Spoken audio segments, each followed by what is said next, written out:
The colony of New Aurora was humanity's shining dream among the stars.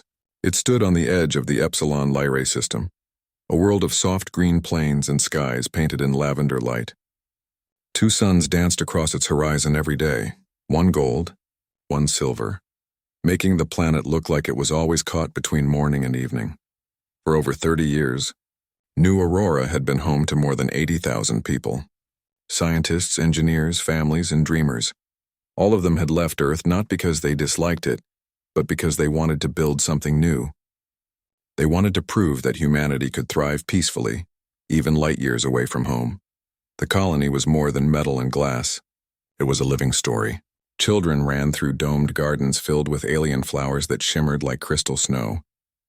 The scent of fresh soil mixed with the hum of machines that kept the air clean and the temperature warm. People often said that New Aurora did not feel like a new planet. It felt like home. Every week, transmissions from the colony reached Earth. They sent images, research data, and messages full of laughter. Teachers on Earth would sometimes show children live feeds from New Aurora, letting them see a sunrise under two suns or a dance festival in the colony's central plaza. It was more than just a colony. It was a symbol of humanity's future. And then, one morning, everything went silent. At first, no one on Earth noticed. Communication delays were common across the stars. A day or two without signal happened sometimes because of solar flares or data relay issues. But by the fourth day, the United Earth Space Agency began to worry. They sent a request to nearby relay satellites. None responded. The signal chain had gone dark all the way from Epsilon Lyrae to the outer edge of human space. A small research vessel, the Endeavour, was sent to check the nearest relay point. What they found was strange. The relay satellite was still in orbit, perfectly aligned, its systems powered but inactive. Its memory banks were empty, as if something had erased everything inside. Back on Earth, in the great blue dome of the United Earth Assembly, scientists and diplomats met in silence. The Chief Communications Officer, Dr. Mia Chen, stood before the assembly and said quietly, "We have lost contact with New Aurora. All signals have stopped. We have no explanation yet." A murmur spread across the room. People whispered the name of the colony again and again, on New Aurora, as if saying it might bring it back. In the following weeks, Earth sent dozens of probes. Most disappeared before they reached the colony's orbit. Only one returned. It carried no clear images, only fragments of static and weak radiation readings.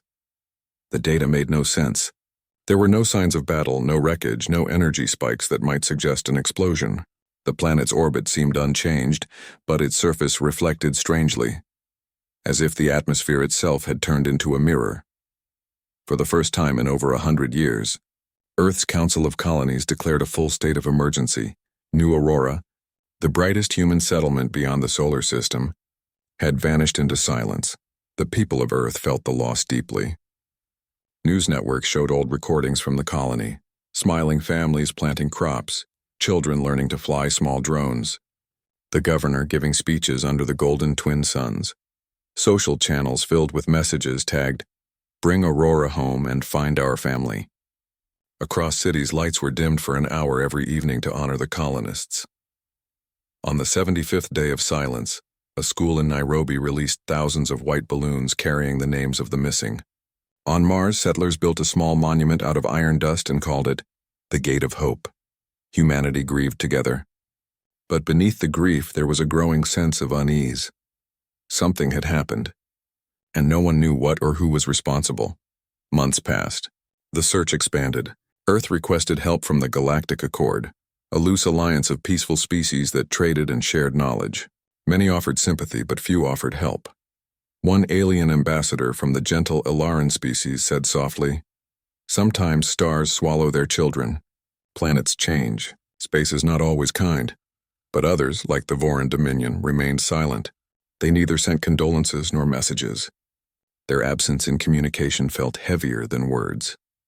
In the quiet of her office overlooking the Pacific Ocean, Ambassador Leon Torres watched the last known transmission from New Aurora on her screen. It was simple, a panoramic view of the colony's main plaza. Children were decorating a tall structure for Founding Day, the anniversary of their arrival. Music played softly in the background, A young girl, maybe 7 years old, stood near the camera. She smiled shyly and waved. On her wrist was a small bracelet made of colored wires, something she had probably made herself. Behind her, on the transparent wall of the dome, a piece of paper was taped. The camera captured it for only a second, but it was clear enough to read. It said, "For Earth, we'll make the stars proud." Ambassador Torres watched that line over and over again. The image became etched in her memory. Earth's scientists tried one last desperate effort. Using the Helios array, the largest subspace scanner ever built, they focused every sensor on Epsilon Lyrae III. For 2 weeks, they gathered readings and radiation traces, gravitational waves, dark matter flux. What they found was both beautiful and haunting. The colony was gone, but its outline remained, like a shadow frozen in light. There was no debris, no ruins, no bodies. It was as if the entire surface of New Aurora had been erased, leaving behind only a silent glow in the planet's magnetic field.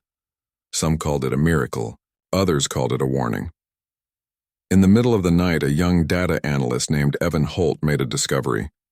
He was reviewing low-frequency transmissions from the Lyrae region when he noticed a repeating pulse hidden within the static. It was faint, like a heartbeat. He filtered the signal, cleaned the data, and realized it wasn't random. It was a pattern, a message. It read, "Remember us." Evan didn't sleep that night. The next morning, he carried the data to the assembly. When the message was confirmed, silence filled the Great Hall again.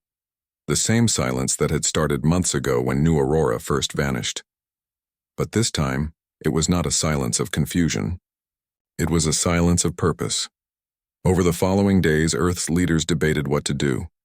Some believed they should send another expedition, while others argued they should protect what remained of their worlds. Yet deep inside every human heart, one truth began to grow. Humanity could not ignore this. New Aurora was more than a colony. It was a promise. If someone or something had taken it away, Earth would not let that story end in silence. A year later, a statue was built in Geneva, in the center of the United Earth Assembly Plaza.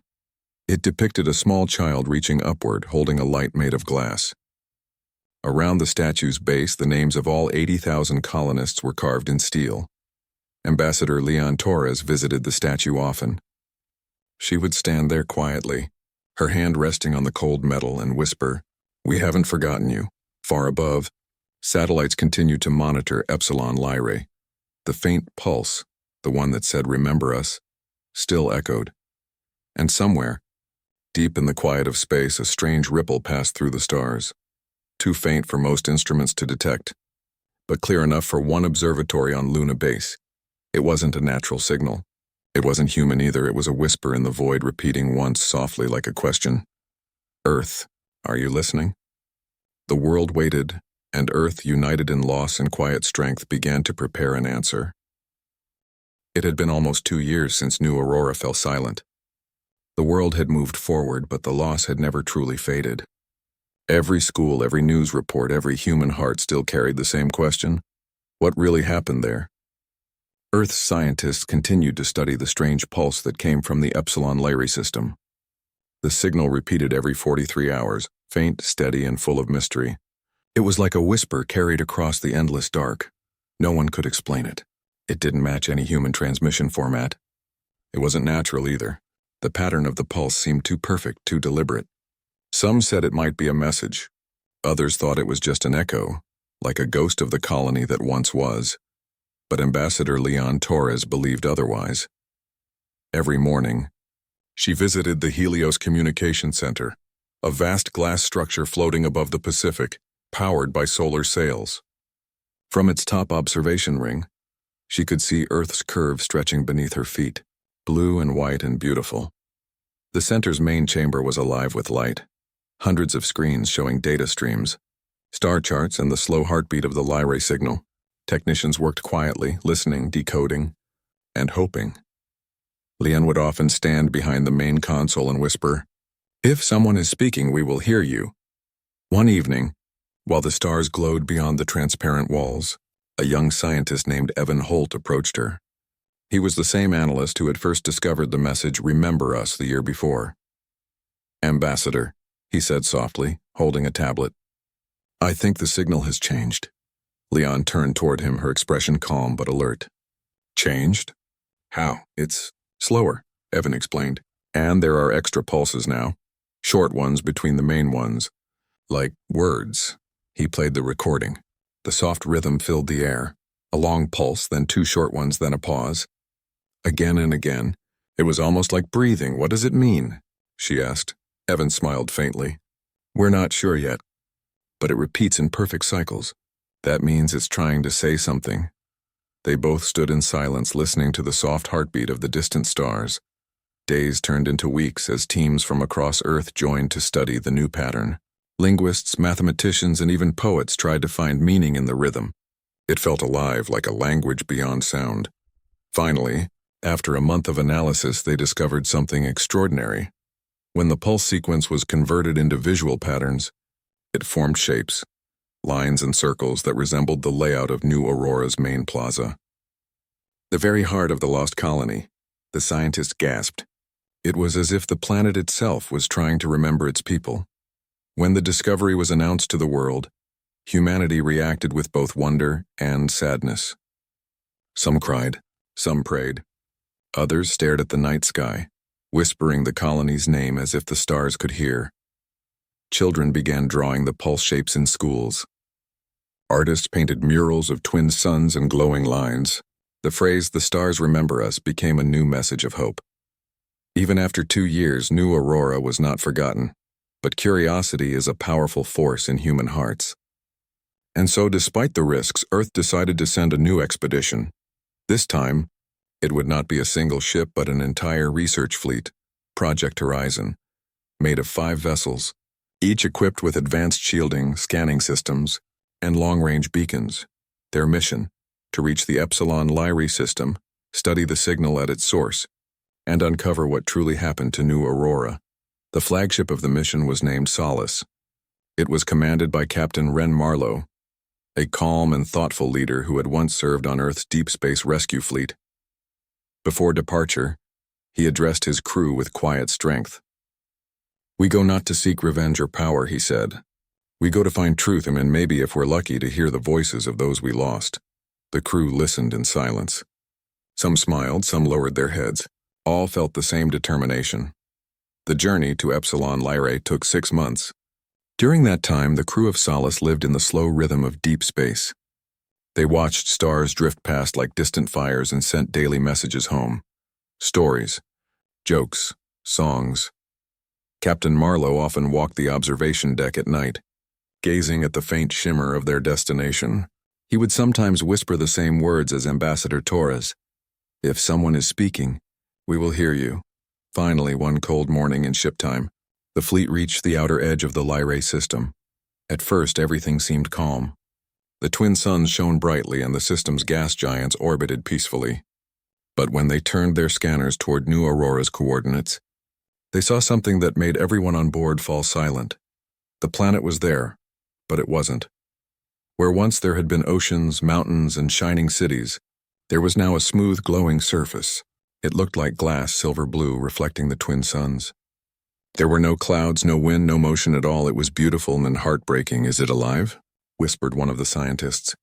Captain Marlowe shook his head. "Not alive, but not dead either." They sent probes into orbit. Each one recorded strange energy readings, soft pulses matching the signal Earth had been hearing. The planet's magnetic field moved like a living heartbeat. The scientists called it the whisper field. When the probes descended lower, they saw faint patterns across the surface, lines and circles forming vast designs too perfect to be natural. It was as if the planet itself was speaking in geometry. The designs matched the layout of the old colony. The plaza, the domes, even the school fields. It was as if New Aurora had been imprinted into the planet's very crust, not destroyed, but transformed. Meanwhile, back on Earth, Ambassador Leon Torres and Evan Holt watched the live feed from Solace with wide eyes. Every signal from the fleet was transmitted directly to the Helios Center. "It's so peaceful," Evan whispered. "Like it's sleeping." Leon nodded slowly. "Or dreaming." They both knew that what they were seeing was beyond science alone. It was something that touched the heart more than the mind. Then, on the 3rd day of orbit, something unexpected happened. At exactly the same hour as New Aurora's last known transmission 2 years earlier, the whisper field began to brighten. The lines and circles started to glow softly, spreading across the surface like dawn. Every ship alarm went silent. Instruments froze. And then, through every speaker on the fleet, a soft sound began to play. It was not a voice, not words. It was music. Gentle, slow, filled with warmth, like a lullaby carried through space. The crew listened in stillness, many with tears in their eyes. Some recognized the melody. It was the same song that had played in the colony's plaza during Founding Day, captured in the last video Earth had received. New Aurora was singing. On Earth, billions of people tuned in to the broadcast. Cities stopped. Traffic slowed. In classrooms and homes, everyone listened to the sound of a world that should have been gone, yet somehow still spoke. When the music ended, a soft pulse echoed one last time across every channel. Remember us. The signal faded. The glow on the planet dimmed back to its quiet silver light. No damage, no harm. Only silence again. For days afterward, the scientists of Project Horizon studied every bit of data. They discovered that the planet's crust had fused with energy patterns similar to subspace resonance, something that could record electromagnetic memories. In simple words, the planet had remembered its people. No one could explain how. Some believed an unknown alien species had interfered. Others thought it was a natural but rare cosmic phenomenon. But deep down, every human who saw it felt the same thought, that somehow, the spirit of New Aurora had refused to fade. When Solace finally left orbit, Captain Marlowe sent one last message toward the planet. He said quietly, "You are not forgotten. We have heard you, and we will carry your light wherever we go." Then he turned the ship toward home. The journey back to Earth took half a year. When the fleet returned, they were welcomed not with celebration, but with quiet respect. Humanity had learned something far greater than discovery. It had learned memory. Ambassador Leon Torres, in her speech to the Assembly, said, "We sent explorers to find truth. They found remembrance. The universe may take, but it also remembers what we love. And now so will we." From that day, the phrase "remember us" became a promise, engraved on every new colony ship, every beacon, every human dream. Years later, children studying the stars would often ask their teachers, "Is New Aurora still singing?" And their teachers would smile gently and answer, "Yes. Every time you look at the night sky and feel peace, that's New Aurora whispering to us." The message from New Aurora, "Remember us," had changed Earth forever. People no longer looked at the stars with only curiosity. Now they looked with love and caution. Every colony, every ship, every explorer carried that whisper in their hearts. But deep within the United Earth Assembly, something else had begun to grow, a quiet understanding that remembrance was not enough. Humanity had to respond not with anger, not with weapons, but with truth, unity, and light. The project that would carry this message was given a name whispered like a prayer: Operation Dawnlight. The birth of an idea in a high tower above the Pacific. Ambassador Leon Torres stood beside a round table covered in holographic maps. Around her sat Earth's greatest scientists, artists, engineers, and philosophers. The meeting had no military uniforms. There were no ranks. Only humans, all gathered with one purpose. Leon began softly, her voice steady. "We have listened to the stars," she said. "Now the stars must listen to us, not to our anger, but to our remembrance." An old scientist named Dr. Rahim Sato leaned forward. His hands trembled slightly from age, but his eyes were bright with thought. "You mean to send a message," he said, "stronger than words. A message no one could ever erase." Leon nodded. "Yes. Something beautiful enough that even those who cannot speak our language will understand it." And so, the idea of Operation Dawnlight was born. It would be Earth's answer to the silence. A message written not on paper or airwaves, but across the stars themselves. Building Hope months turned into years as thousands of people worked together. Engineers built massive ships with energy fields capable of shaping light across entire systems. Artists designed patterns that carried emotion through color and form. Mathematicians wrote algorithms that could translate human memories into pulses of radiance. Every nation, every colony, every settlement contributed. Mars sent its finest builders. Luna provided crystal processors. Even small asteroid communities donated minerals. For the fleet's construction was not a project of war, no, it was a project of remembrance and peace. When the first vessel rolled out of Earth's orbit dock, it gleamed like dawn breaking through night. The name painted across its hull was Sol's Promise. The ship's captain was Admiral Imani Rhodes, a woman known not for battle but for her calm leadership and compassion.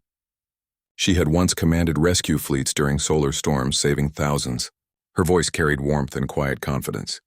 When she first saw Sol's Promise, she placed her hand on the glass hull and whispered, "We go not to destroy, but to remind the universe that we are here, and that we remember."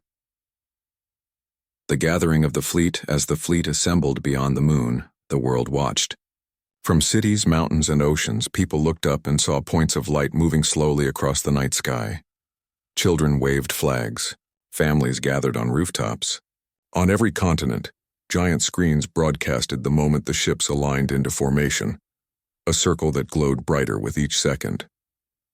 Ambassador Torres stood in the Helios Center, speaking softly into the broadcast channel. "We do not send soldiers. We send witnesses. We send memory. We send light." The fleet was made of 12 great vessels and hundreds of smaller support crafts. Together they formed the Dawnlight Array, a living constellation capable of shaping energy fields strong enough to change space itself. Their destination, the Voran Dominion, a distant empire whose silence after New Aurora's disappearance had always seemed too heavy, too strange. No one spoke of revenge, but all knew the truth had to be found. Journey through the dark. The journey to the Dominion took nearly 3 years. The ships passed through quiet star systems, across glowing nebulae, and beyond the edges of mapped space. During the long voyage, the crew members found ways to keep hope alive. They played music, painted, wrote letters, and shared stories of Earth. Every evening, Captain Rhodes would gather them in the central dome and remind them, "We are not here to fight the universe. We are here to teach it what it means to be human." She spoke of New Aurora, of its children, its laughter, and the message that still pulsed faintly from its silent world. "If we listen long enough," she said, "maybe we'll find that light never truly disappears. It only waits to be seen again." Her words became the heart of the mission. The edge of the Voran stars. When the fleet finally reached the border of the Voran Dominion, space itself seemed different. The stars here glowed faintly red, and the planets below carried strange metallic reflections. The Vorans were an old and proud species, mysterious, private, and rarely seen. For years, they had avoided communication with humans, though no open hostility had ever been declared. Captain Rhodes ordered the fleet to stop at the outer edge of the system and send a message, calm, peaceful, and clear. "To the Voran Dominion," the message began. "This is the United Earth Fleet. We come in peace. We seek understanding. We seek remembrance. We ask for truth, not for ourselves, but for the lives that once called Epsilon Lyrae home." Hours passed. No answer came, then days. Still nothing. The crew grew quiet.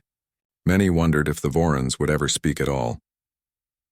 The decision, in a council room aboard Sol's Promise, Captain Rhodes met with her officers and ambassadors from the other ships. They all shared the same uncertainty.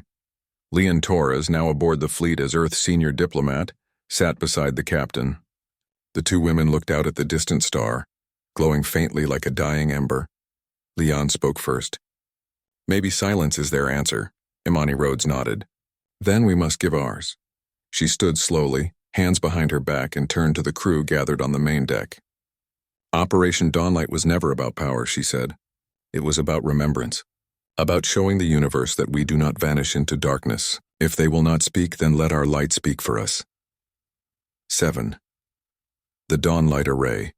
The fleet moved gracefully into position, forming a circle around the Voran star.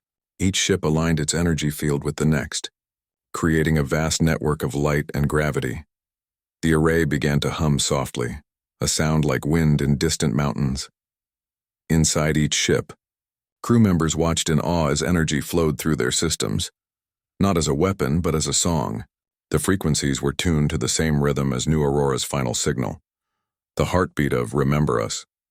Slowly, beams of pure light stretched from ship to ship, weaving across the star's corona until it shone brighter than it had in centuries. Then, the light began to change and forming colors, symbols, and shapes. Across the entire star system, the glow spread in patterns that told a story. The story of Earth, the story of New Aurora, the story of a people who lost and yet loved. It was a painting made of light, a message written across the heavens. The Vorans' response. On the third day of illumination, the Vorans finally spoke. A single transmission came through, not in words but in harmonics. Their language was music, tones that spoke directly to the heart. The translation systems worked slowly, decoding emotion more than meaning. When the message appeared on the screen, it read simply, "We saw the light. We did not understand your silence. We will remember your fallen with you." Captain Rhodes closed her eyes and smiled gently. It was not an apology, nor an admission, but it was enough. Humanity had spoken and been heard. A star transformed, the dawnlight array continued to shine, the Voran star began to change. Its color softened, its radiation stabilized, and for the first time in recorded history, its energy field harmonized perfectly with the signals of human ships. The scientists were amazed.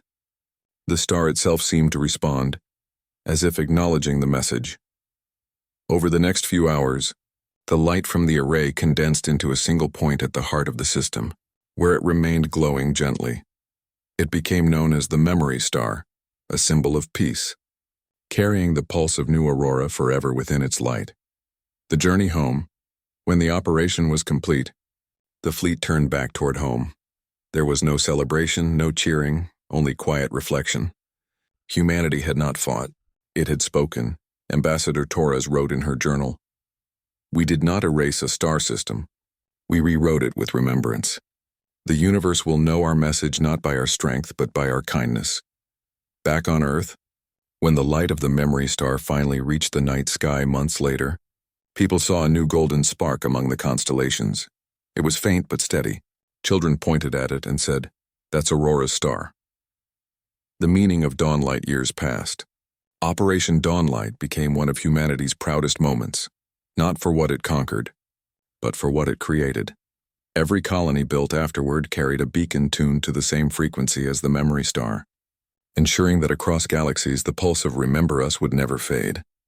Ambassador Leon Torres grew old, but she often said one thing to new diplomats and explorers: "The universe is vast, but no matter how far we travel, the light we send out always finds its way home." And when she finally retired, she requested only one thing: to have her home window face the night sky where the Memory Star shone. Every evening, she would sit there quietly, smiling at the golden spark in the distance. Sometimes, she imagined she could still hear a faint melody, the song of New Aurora, still whispering softly through time. When the great ships of Operation Dawnlight returned to Earth, the planet welcomed them with quiet hearts. There were no parades, no loud cheers, only a deep peace that spread across nations. People looked to the night sky, where the new Memory Star now shone softly, and felt something they had not felt in a long time: hope. The light from that distant system reached Earth weeks later. It appeared as a gentle golden spark among familiar constellations, steady and kind. Every telescope on the planet turned toward it. Every colony across the solar system paused to watch.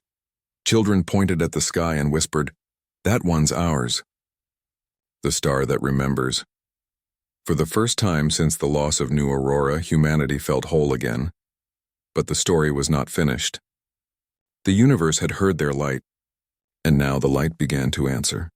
The star's song, it began quietly, a strange hum, first detected by the observatories on Luna Base. The sound was faint, like a soft vibration deep inside the sensors. At first, the scientists thought it was interference or solar static, but the pattern repeated, perfectly timed. Every 43 hours, the same rhythm as New Aurora's original signal. Dr. Mia Chen, head of the Lunar Observatory, leaned closer to the console as the hum grew clearer. "It's the memory star," she whispered. "It's singing." Across Earth, observatories confirmed the same thing. The memory star was producing harmonic pulses, spreading gently through space like ripples on a calm ocean. The tones were not random. They followed a mathematical rhythm, matching the energy waves used during Operation Dawnlight. But something was different now. The pattern was evolving. It was no longer just the pulse of "remember us." It was becoming something more, something that felt alive. The call of the universe within weeks, the hum grew stronger. Space stations reported energy readings rising near the frequency of the memory star's signal. Distant colonies picked up faint echoes of the same melody, spreading faster than any light wave should. It was as if space itself carried the song forward. Ambassador Leon Torres, now retired, was living quietly in a small cottage by the ocean. One evening, she stood on her balcony as the sun sank below the water. Her communication device blinked softly. She answered it and heard a familiar voice. Evan Holt, the data analyst who had first discovered New Aurora's final message years ago. "Ambassador," he said, excitement and awe in his voice. "The memory star is transmitting again. But it's not only us receiving it this time. Other civilizations, the Alarans, the Vorans, even the Sarathi clusters, they're all hearing it." Leon smiled gently. "Then the light has truly spoken." "Yes," Evan said. "It's reaching everyone." And so across the galaxy, countless worlds paused to listen. The Great Convergence, the Galactic Accord, which had long been distant and quiet, called for a universal assembly, the first in nearly 200 years.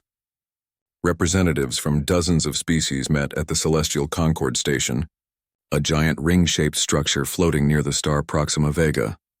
For the first time, humans stood not as newcomers or explorers, but as messengers and bearers of a light that had touched every world. Captain Imani Rhodes, the leader of Operation Dawnlight, now served as Earth's envoy. She stood before the grand hall filled with beings of every shape and form, crystalline, feathered, luminous, all silent, waiting. She began in a calm, steady voice. "We did not create this light to show power," she said. "We created it to remember our loss and to remind ourselves that peace is the greatest strength we have."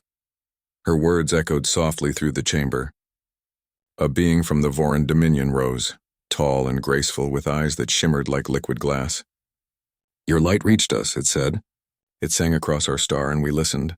We saw not fear, but harmony. Tell us, human, why did you choose light over silence?" Imani smiled faintly. "Because silence forgets," she said.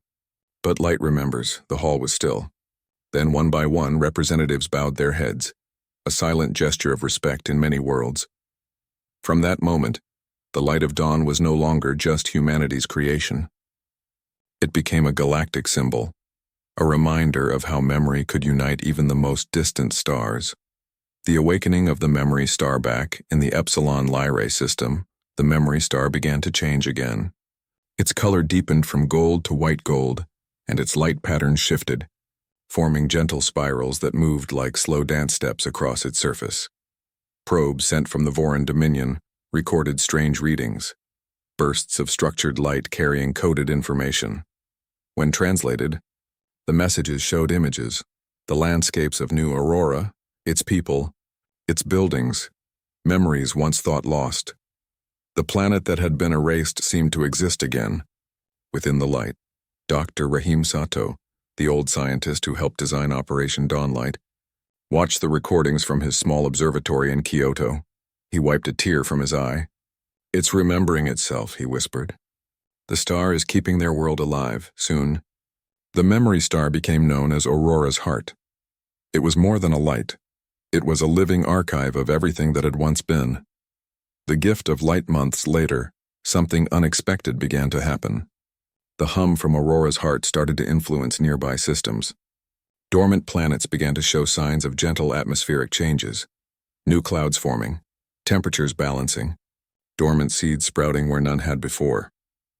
The light from the memory star carried not destruction, but renewal. Scientists called it radiant harmonics. Poets called it the song of life.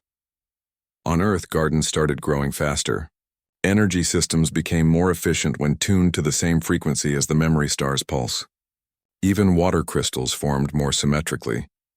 It was as if the light that remembered also healed. People everywhere began to see Aurora's heart, not just as a monument of loss, but as a gift of life, a symbol that sorrow could become creation. Leon's last journey one clear morning, Ambassador Leon Torres received an invitation from the United Earth Assembly. They asked her to travel to Aurora's heart as the official representative of humanity, to witness what the universe had now become because of their light. She was old, her hair silver, her steps slow, but her eyes still carried the same quiet strength. She agreed without hesitation. The journey took weeks, but when her ship finally entered the Epsilon Lyrae system, she gasped softly. The once dark system was now glowing, the memory star pulsing softly, surrounded by a halo of smaller lights. These were satellites and stations built by many species, orbiting in harmony. The system had become a place of peace, a gathering point for those who sought understanding. They called it the Sanctuary of Light. Leon's ship landed on a small observation platform that floated above what had once been New Aurora's orbit. The air shimmered with golden mist. As she stepped out, she felt warmth, gentle, living warmth, against her skin.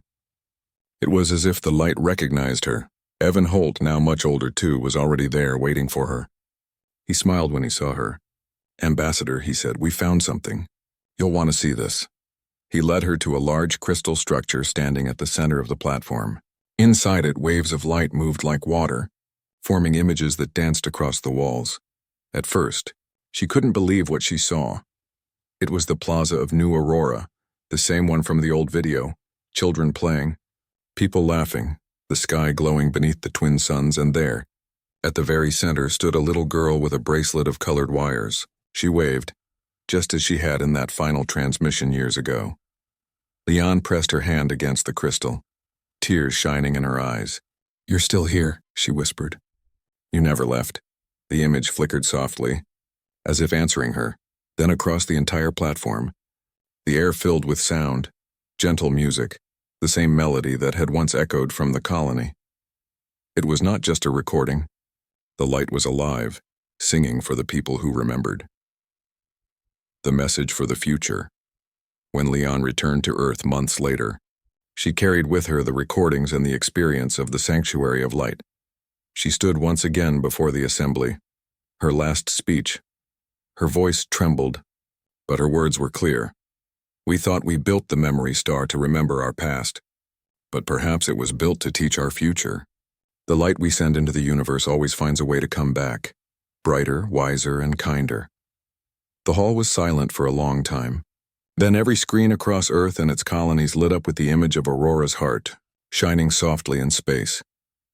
Beneath it, one simple phrase appeared: "Light remembers." The legacy of Dawnlight generations past. The story of New Aurora and Operation Dawnlight became part of every child's education. Students learned not just about science or exploration, but about compassion and remembrance. Explorers carried crystals tuned to the frequency of Aurora's heart, believing it brought guidance.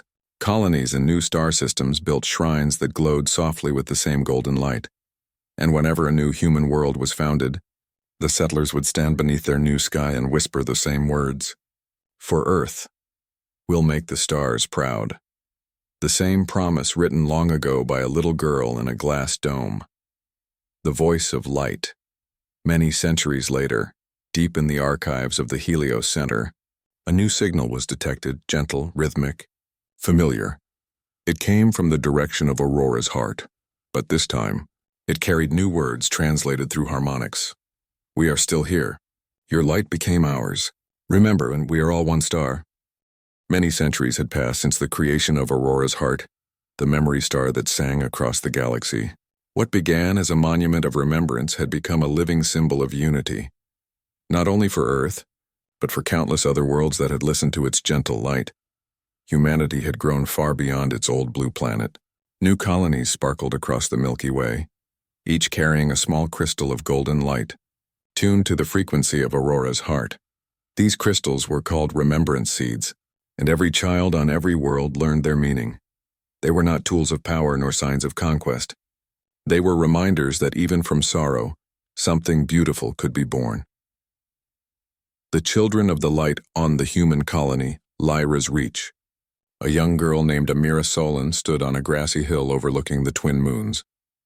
The night sky glowed softly with the light of the memory star, far away but still visible as a golden spark.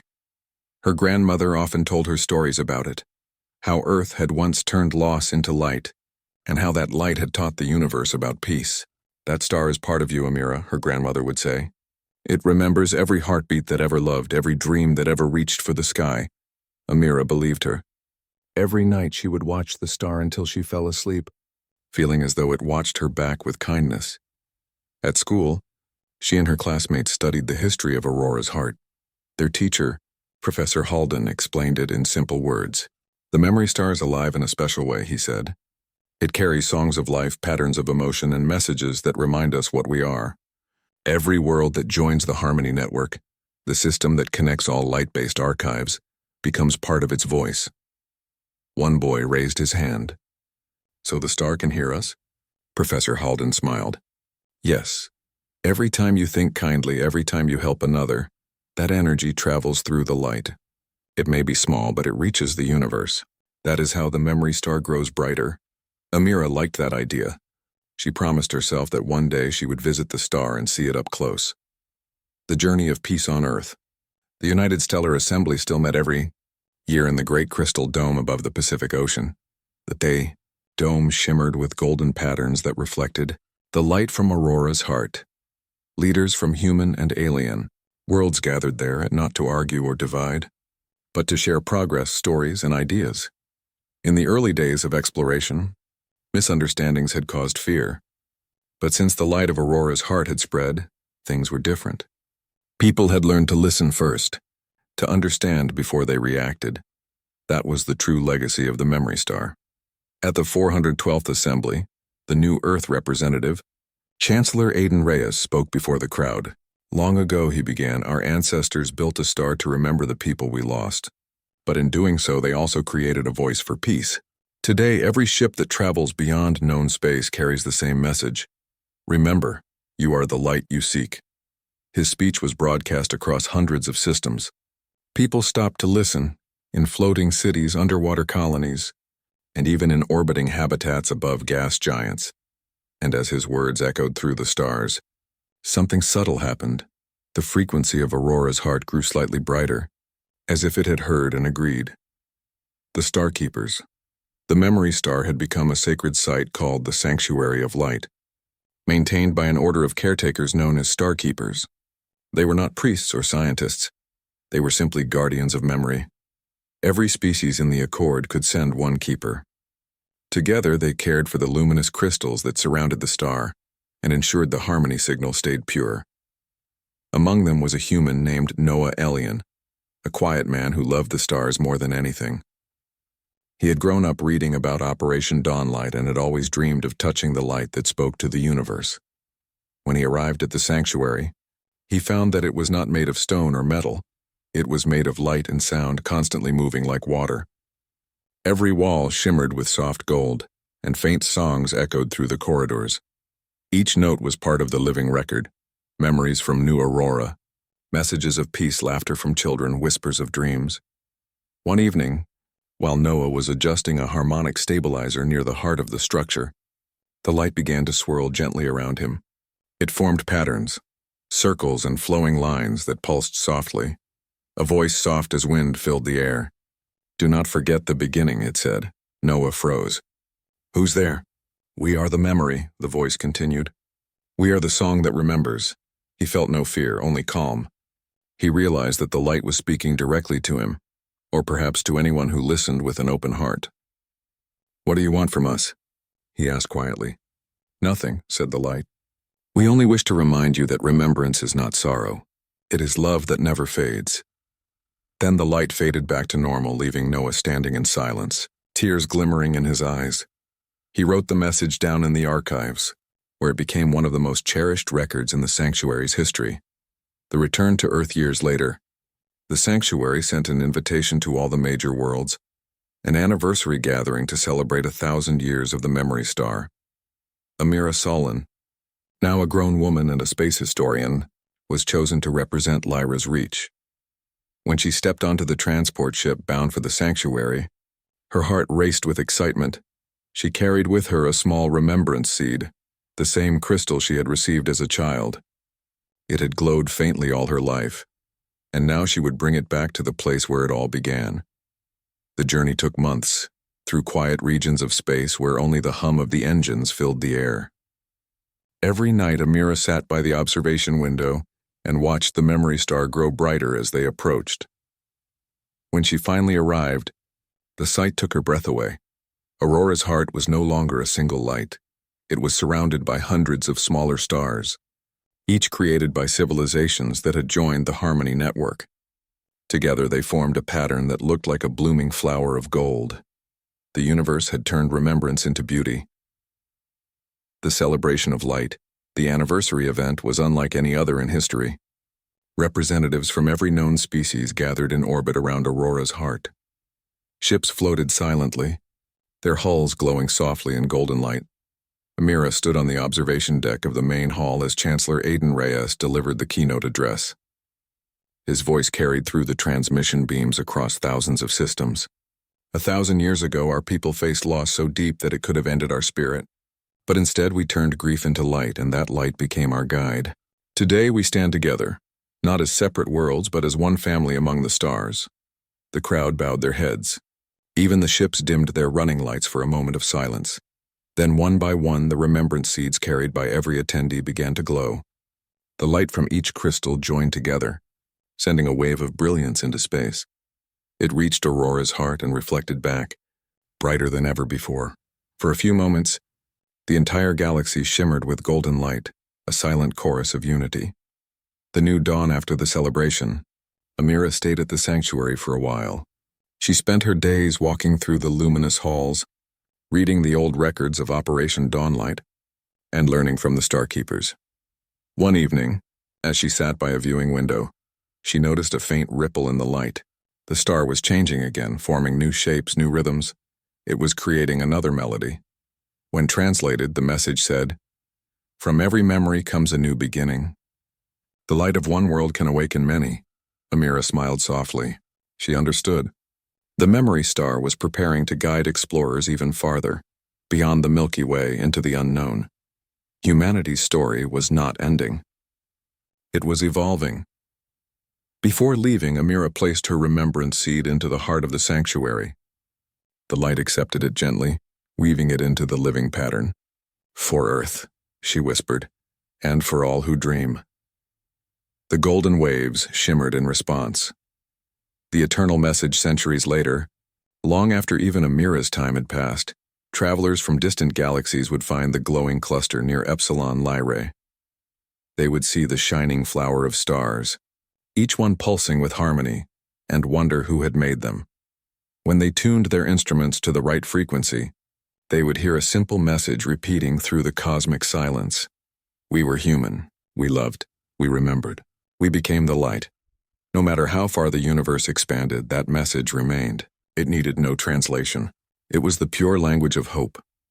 And in the quiet distance, the memory star continued to sing, and softly, endlessly, a golden voice that reached across time and space. The star that never fades back on Earth. The night sky was filled with more stars than ever. Children still pointed upward and asked, "Which one is ours?" And parents still smiled and said, "The golden one, the star that remembers." Because even after thousands of years, the light from Aurora's heart still reached the homeworld. It reminded everyone of the time when humans chose peace over anger, creation over destruction, and remembrance over silence. The universe had changed because humanity had chosen to remember with kindness, and so, the memory star, the light that once began as sorrow, became eternal. It no longer belonged to one colony, one world, or even one species. It belonged to the universe itself, a symbol that even in the coldest depths of space, love and memory could shine forever. Final lines, and in I,